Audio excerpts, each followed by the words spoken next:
নমস্কার বন্ধুরা, আজকে আবারও একটি নতুন রেসিপি নিয়ে চলে এলাম। আজকের রেসিপি বাঁধাকপি, কিন্তু অন্যান্য দিনের মতো নর্মাল বাঁধাকপি নয়। আজকের বাঁধাকপিটি হচ্ছে খুবই স্পেশাল, তার জন্য পুরো ভিডিওটা অবশ্যই দেখতে হবে।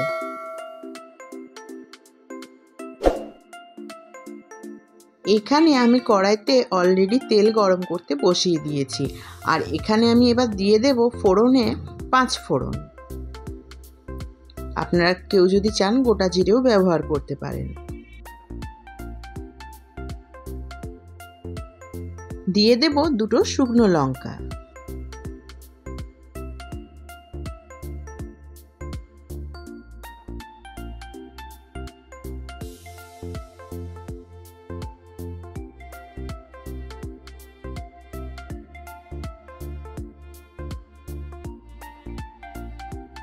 এবার এতে আমি অ্যাড করব কেটে রাখা বাঁধাকপি আর আলু।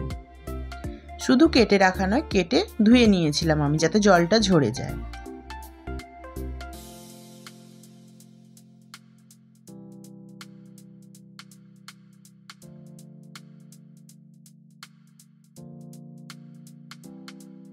এবার এতে আমি দিয়ে দেব পরিমাণ মতো হলুদ আর লবণ। লবণটা অবশ্যই আপনারা আপনাদের পরিমাণ মতন দেবেন।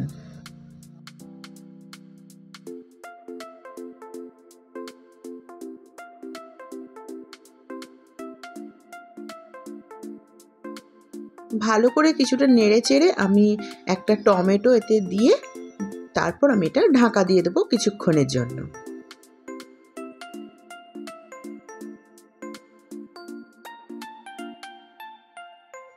প্রায় 5 মিনিট হয়ে গেছে, তো কপিটা বেশ ভালোভাবেই মজে গেছে। তো সব কিছু আবারও একসাথে ভালোভাবে মিক্সড করে একটু নেড়ে নেব।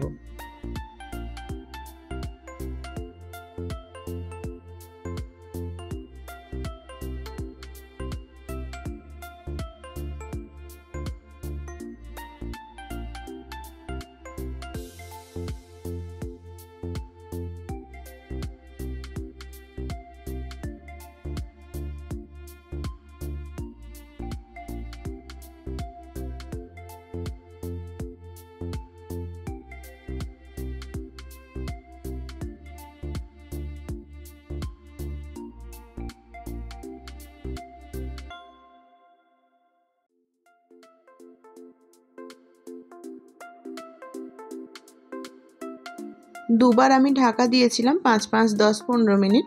তো কপিটা বেশ ভালোভাবে সেদ্ধ হয়ে গেছে। আমার সাঁতলানো কমপ্লিট নুন হলুদ দিয়ে আর 5 ফোড়ন দিয়ে। তো এটা এবার আমি নামিয়ে নেব।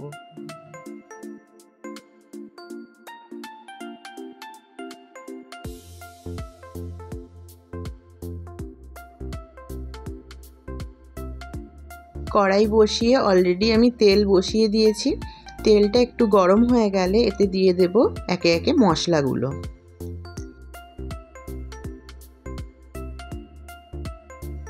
আমি মিক্সিতে পেঁয়াজ আদা রসুন একসাথেই পেস্ট বানিয়ে নিয়েছি, আলাদা আলাদা করে আর বানাইনি।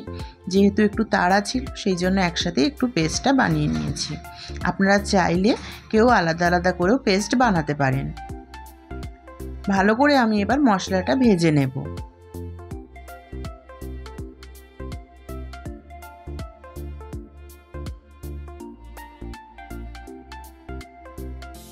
তো এতে আমি একে একে এবার দিয়ে দেব কয়েকটা জিনিস, যেমন হলুদ, পরিমাণ মতন লবণ,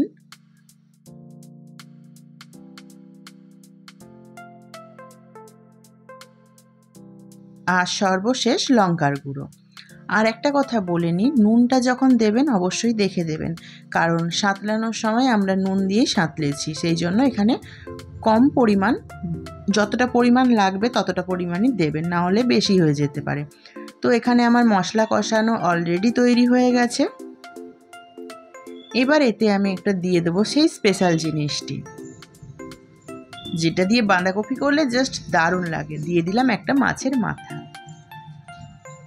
এটা দিয়ে বাঁধাকপি করলে সেই টেস্ট লাগে। এমনি নর্মাল বাঁধাকপিরও ভালো লাগে খেতে, কিন্তু মাথা দিয়ে করলে মাছের মাথা খুব সুন্দর লাগে টেস্ট। আমার তো ভালোই লাগে, তারপর কে কার কেমন লাগে জানি না। তো এখানে মশলাটা টেনে যাচ্ছিল, আমি দিয়ে দিলাম অল্প জল। আমি কিন্তু গরম জল অ্যাড করেছি।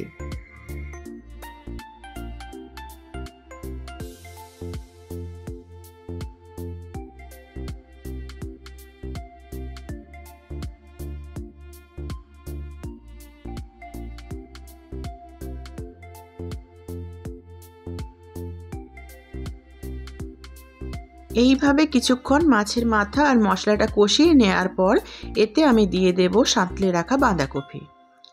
দিয়ে সব কিছু একসাথে ভালোভাবে মিক্সড করে কিছুক্ষণ রান্না করে নেব। কাতলা মাছের মাথা দিয়ে বাঁধাকপিটি প্রায় কমপ্লিট। তো চলুন বন্ধুরা, আমি সার্ভ করে ফেরত আসছি।